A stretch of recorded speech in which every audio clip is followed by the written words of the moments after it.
श्री शिव पुराण रुद्र संहिता तृतीय पार्वती खंड अध्याय 11। तारकासुर के सताए हुए देवताओं का ब्रह्मा जी को अपनी कष्ट कथा सुनाना। ब्रह्मा जी का उन्हें पार्वती के साथ शिव के विवाह के लिए उद्योग करने का आदेश देना। ब्रह्मा जी के समझाने से तारकासुर का स्वर्ग को छोड़ना और देवताओं का वहां रहकर लक्ष्य सिद्धि के लिए यत्नशील होना। सूत जी कहते हैं, तदंतर नारद जी के पूछने पर पार्वती के विवाह के विस्तृत प्रसंग को उपस्थित करते हुए ब्रह्मा जी ने तारकासुर की उत्पत्ति, उसके उग्र तप, मनोवांछित वर प्राप्ति तथा देवता और असुर सबको जीतकर स्वयं इंद्र पद पर प्रतिष्ठित हो जाने की कथा सुनाई। तत्पश्चात ब्रह्मा जी ने कहा, तारकासुर तीनों लोकों को अपने वश में करके जब स्वयं इंद्र हो गया, तब उसके समान दूसरा कोई शासक नहीं रह गया। वह जितेंद्रिय असुर त्रिभुवन का एकमात्र स्वामी होकर अद्भुत ढंग से राज्य का संचालन करने लगा। उसने समस्त देवताओं को निकालकर उनकी जगह दैत्यों को स्थापित कर दिया और विद्याधर आदि देव योनियों को स्वयं अपने कर्म में लगाया। मुने तदंतर तारकासुर के सताए हुए इंद्र आदि संपूर्ण देवता अत्यंत व्याकुल और अनाथ होकर मेरी शरण में आए। उन सब ने मुझ प्रजापति को प्रणाम करके बड़ी भक्ति से मेरा सत्वन किया और अब दारुण दुख की बातें बताकर कहा, प्रभु आप ही हमारी गति हैं, आप ही हमें कर्तव्य का उपदेश देने वाले हैं और आप ही हमारे धाता एवं उद्धारक हैं। हम सब देवता तारकासुर नामक अग्नि में जलकर अत्यंत व्याकुल हो रहे हैं। जैसे सन्निपात रोग में प्रबल औषधि भी निर्बल हो जाती है, उसी प्रकार उस असुर ने हमारे सभी क्रूर उपायों को बलहीन बना दिया है।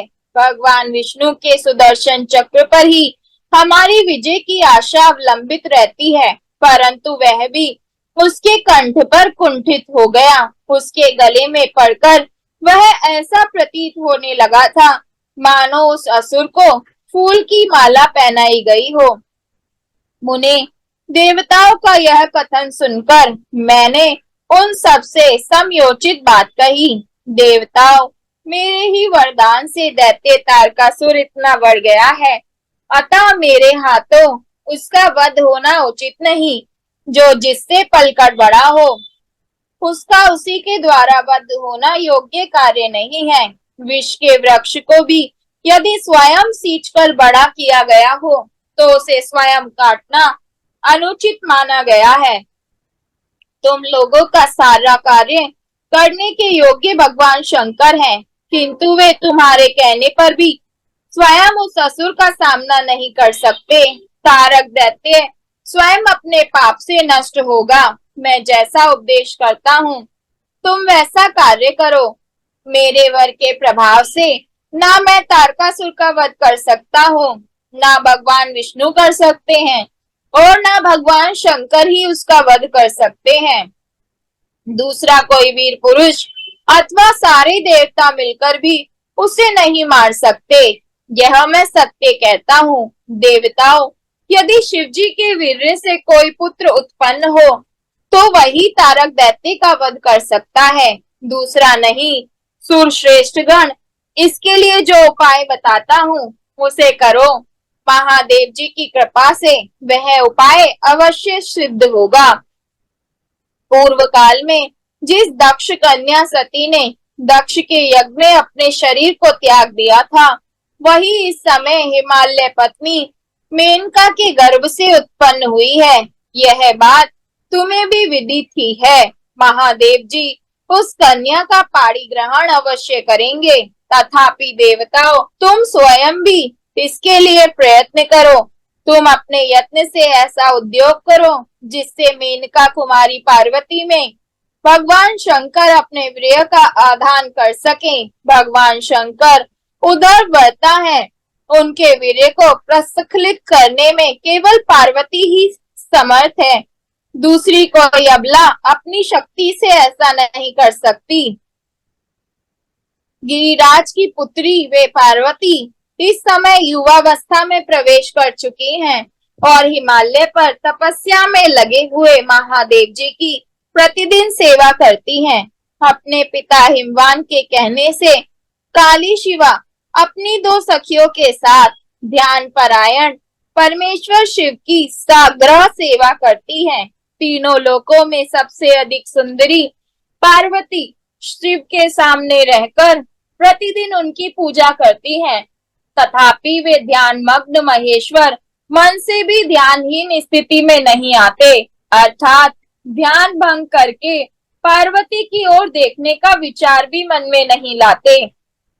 देवताओं, चंद्रशेखर शिव जिस प्रकार काली को अपनी भार्या बनाने की इच्छा करें, वैसी चेष्टा तुम लोग शीघ्र ही प्रयत्न पूर्वक करो। मैं उस दैत्य के स्थान पर जाकर तारकासुर को बुरे हट से हटाने की चेष्टा करूंगा। अतः अब तुम लोग अपने स्थान को जाओ।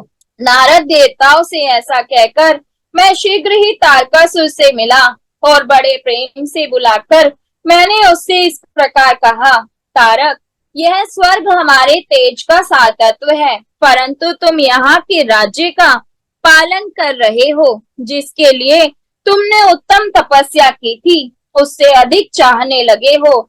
मैंने तुम्हें इससे छोटा ही वर दिया था, स्वर्ग का राज्य कदापि नहीं दिया था, इसलिए तुम स्वर्ग को छोड़कर पृथ्वी पर राज्य करो।